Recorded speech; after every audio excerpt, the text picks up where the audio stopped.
पंजाब को दलित सीएम मिलने पर पंजाब के दलितों को हार्दिक बधाइयाँ। जी हाँ दोस्तों, मैं विकास कुमार और आप देख रहे हैं बहुजन टाइम्स। अगर आप हमारी इस वीडियो को यूट्यूब पर देख रहे हैं तो चैनल को सब्सक्राइब जरूर करें, और अगर फेसबुक पेज पर देख रहे हैं तो पेज को ज़रूर फॉलो करें। तो आइए शुरू करते हैं आज की शानदार और लेटेस्ट वीडियो। तो दोस्तों, आज का जो मुद्दा है वो पंजाब की राजनीति पर है। अभी जो घटनाक्रम हुआ है पंजाब में, चन्नी साहब को मुख्यमंत्री बना दिया है पंजाब का। साथियों, कितनी सोचकर हैरानी नहीं होती क्या? सुनकर हैरानी नहीं होती है साहब, बिल्कुल हैरानी होती है। क्योंकि इस देश में 60 साल तक जड़ जमाने वाली कांग्रेस, जब मनमोहन सिंह जी की सरकार थी, तब उनके 18 राज्यों में जब सरकार थी, तो तब एक भी ऐसी मुख्यमंत्री नहीं था। लेकिन जैसे ही आज पंजाब में बसपा अकाली दल गठबंधन मजबूत हुआ, तो कांग्रेस को दलितों की याद आ गई। कल तक कांग्रेस दलितों को वार्ड का पंच बनाने में भी परहेज करती थी, आज वो सीएम तक हमें बनाने लग गई है। साथियों, कितनी अजीब बात लगती है, विडम्बना है कि नहीं है? अरे जिस कांग्रेस ने बाबा साहब को खून के आंसू रुलाया हो, जिस कांग्रेस में परम पूज्य बाबा साहब कानून मंत्री थे, मजबूरन वहाँ कानून मंत्री पद से इस्तीफा देना पड़ा था, आज उसी कांग्रेस को दलित याद आ रहा है। जिस कांग्रेस में बाबू जगजीवन राम जी ने पूरी उम्र निकाल दी वफादारी करते करते, लेकिन उनको प्रधानमंत्री नहीं बनने दिया, आज उस कांग्रेस को दलितों की याद आ गई और सीएम की गद्दी सौंप दी। वाह कांग्रेस वाह।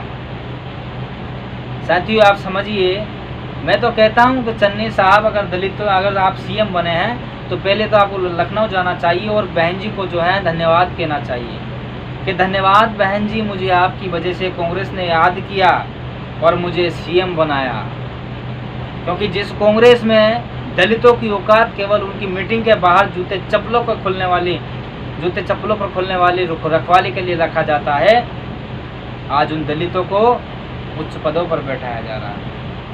साथियों, ये सब, इसमें कहने में कोई परहेज नहीं है, ये सर्वविदित है। और यही बात अटल सत्य है कि आज अगर चन्नी साहब जो हैं मुख्यमंत्री बने हैं पंजाब के, तो वो बसपा के डर के वजह से बने हैं, बसपा के खौफ और बसपा के मजबूती के कारण बने हैं। आज जसवीर सिंह गढ़ी जी के नेतृत्व में पंजाब में बसपा फल रही है, फूल रही है। जगह जगह उनके कैडर चल रहे हैं, जमीनी स्तर पर कार्यकर्ता लगे हुए हैं। यहाँ तक कि जसवीर गढ़ी साहब खुद स्वयं बैनर पोस्टर लगाते हैं, मतलब जमीनी कार्यकर्ता की तरह कार्य करते हैं।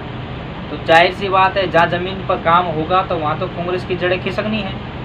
क्योंकि बसपा का जो कैडर है, वो कैडर ऐसा कैडर है कि जिसके भी खोपड़े में एक बार डल जाता है तो वो बिल्कुल रिसर्च का काम करता है, आदमी को सोचने पर मजबूर कर देता है।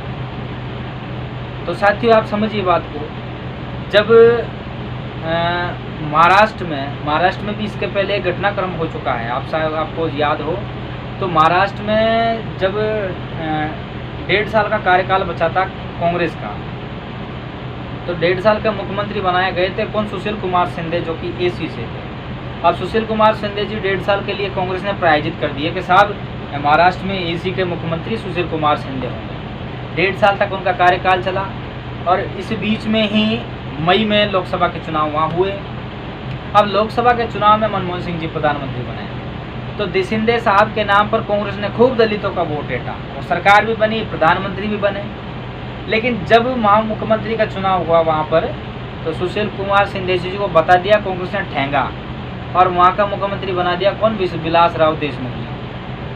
अब आप समझिए, महाराष्ट्र में हमारे साथ धोखा होता है, लेकिन हमारे लोग यहाँ जब 4 महीने कुछ महीने के जो मुख्यमंत्री बनाए गए चन्नी साहब, उनको हमारे दलित चिंतक, जो बड़े बड़े टीवी डिबेटर हैं, जो अपने आप को प्रोफेसर कहते हैं, जो अपने आप को लेखक कहते हैं, दलित चिंतक कहते हैं, जिनको मिशन बहुजन मिशन की इतनी चिंता है बेचारों को कि सूख करके टींट की हो गए हैं।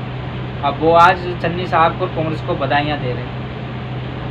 क्यों मेरे बधाई वाले करता साथी हो?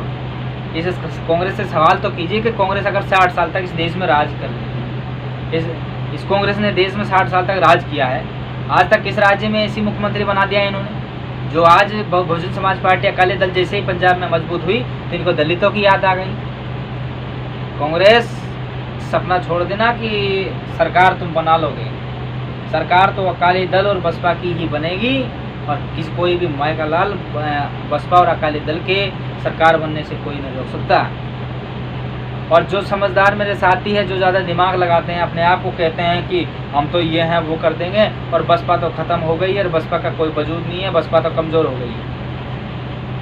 अबे अकल, ज़्यादा अकल लगाने वाले चूतियों, पागलों, जा कर के देखो आज उत्तर का जो घटनाक्रम हुआ ना, वो बसपा के खौफ के वजह से हुआ है। अगर बसपा वहाँ पर मजबूत नहीं होती तो कांग्रेस को आजीवन कहीं भी 60 साल तो पहले गुजार दिए और 60 साल आप गुजार देते, तब भी दलितों की सीएम बनने की याद नहीं आती। लेकिन धन्य बसपा, धन्य बहन जी, जिसकी बदौलत आज कांग्रेस को दलित के सीएम याद आ गए। तो ये मेरे जो समझदार साथी हैं उनसे मैं कहना चाहता हूँ, अपने आंदोलन को मजबूत कीजिए, अपने इस बसपा आंदोलन को सीखिए। अरे तुम्हें एक राजनीतिक पार्टी मिली है, इस राजनीतिक पार्टी को मजबूत कीजिए। इस राजनीतिक पार्टी से तुम लोगों का वजूद है और वजूद वाकई में है, तभी तो कांग्रेस एक दलित को सीएम बनाने के लिए ढूंढ रही है। वरना कांग्रेस तो तुम लोगों को पंच लायक भी नहीं समझती है। लेकिन धन्यवाद दो बसपा को, गर्व कीजिए अपने आंदोलन पर, बसपा पर गर्व करना सीखिए मेरे साथियों कि आज अगर बसपा है तो आज हमारा वजूद है। अगर बसपा है तो अन्य पार्टियों में भी हमारे लोगों का सम्मान है। अगर आज बसपा है तो हमारे पार्टियों, दूसरे पार्टियों में भी मान सम्मान और सम्मान है। अगर बसपा नहीं है तो तुम्हारे साथ तो जो होता आया है वो होता आएगा। तुम तो ठिको पिटे हो समाज हो, तुम तो ठोकते पिटते तुम्हारी आदत बन गई है। अब भी मौका है, समझ जाइए, समझ जाइए। और ये जो कांग्रेस जो नए नए प्रायोजित सेट एजेंडे हम लोगों को परोस रही है, इससे बचने का काम कीजिए। कांग्रेस के शासनकाल में जब मनमोहन सिंह जी प्रधानमंत्री बने थे, 18 राज्यों में कांग्रेस की सरकार थी, लेकिन 18 राज्यों में से किसी भी राज्य में कांग्रेस ने एसी का मुख्यमंत्री नहीं बनाया। सुशील कुमार शिंदे जी को महाराष्ट्र का मुख्यमंत्री बनाया 1.5 साल के लिए, वो भी वोट ऐंठने के लिए। जब उनको वोट मिल गया दलितों का तो उनसे भी टाटा बाई कह दिया सुशील कुमार शिंदे जी से, और उसके बाद में उनको किसको मुख्यमंत्री बनाया? विलासराव देशमुख को। चुनाव किसके नाम पर लड़ा गया? दलितों के नाम पर। चुनाव किसके नाम पर लड़ा गया? सुशील कुमार शिंदे जी के नाम पर। लेकिन मुख्यमंत्री किसको बनाया? विलासराव देशमुख को। तो आपको समझना होगा ये कांग्रेस सिर्फ और सिर्फ दलितों का इस्तेमाल करती आई है, और भाजपा इससे कम नहीं है। भाजपा भी इससे दुगनी रफ्तार से उसने भी, भाजपा ने पंजाब में जो दलित मुख्यमंत्री का प्रोजेक्ट तैयार कर रखा है। तो साथियों ये सब बसपा की मजबूती का कारण हुआ है। आप समझिए, अपने आंदोलन पर गर्व करना सीखिए, अपने आंदोलन पर एतराना सीखिए, अपने आंदोलन पर घमंड करना सीखिए, अपने आंदोलन पर एटीट्यूड करना सीखिए। साथियों आज बसपा अगर नहीं होती तो तुमको पूछने वाला कोई नहीं है। तरफ से कहिएगा कि हम बसपा के कार्यकर्ता हैं, सपोर्टर हैं। और अगर चन्नी साहब अगर पंजाब के मुख्यमंत्री बन रहे हैं तो वो बसपा की बदौलत बन रहे हैं। तो साथियों ये जो सब घटनाक्रम हुआ है पंजाब का, इससे आप बसपा की राजनीति का भी अंदाजा लगा सकते हैं कि बसपा की राजनीति किस कदर की है। बहन जी ने ऐसा तगड़ा दाव खेल दिया है पंजाब में, और कांग्रेस में ऐसा मतलब जो है कांग्रेस को ऐसा झटका दे दिया है कि 140 साल पुरानी कांग्रेस की आज नींव पंजाब में हिल गई, जड़ें वहाँ कमज़ोर हो गई बसपा के वजह से। तो आप समझ जाइए इस देश की राजनीति में बसपा का होना कितना महत्व है। तो पंजाब के घटनाक्रम जो हुआ है उससे केवल यही निष्कर्ष निकलता है कि बसपा का राजनीति में होना कितना महत्व है। जब तक बसपा इस देश की राजनीति में है तब तक ही दलितों का, इस देश के बहुजन समाज का राजनीति में महत्व है। जिस दिन बसपा कमज़ोर होगी, जिस दिन बसपा घटेगी बढ़ेगी, या जिस दिन बसपा कमज़ोर होती है, या जिस दिन बसपा का राजनीति में महत्व नहीं रहता है, तो तुम दलितों से पूछने वाला कोई नहीं है। तुम वही ठुका पिटा समाज कहलाओगे, वही शोषित समाज कहलाओगे। तो साथियों अपने आंदोलन को मजबूत कीजिए। जिस दिन अपना आंदोलन मजबूत होगा आपको वो सब चीज़ें मिलेंगी जो आप सालों से उनके लिए संघर्ष करते आए हैं। आपने नाम सुना होगा दलित पेंथर का, जिसने महाराष्ट्र में मराठवाड़ा यूनिवर्सिटी के लिए काफ़ी संघर्ष किया था, लेकिन मिला उसको कुछ नहीं।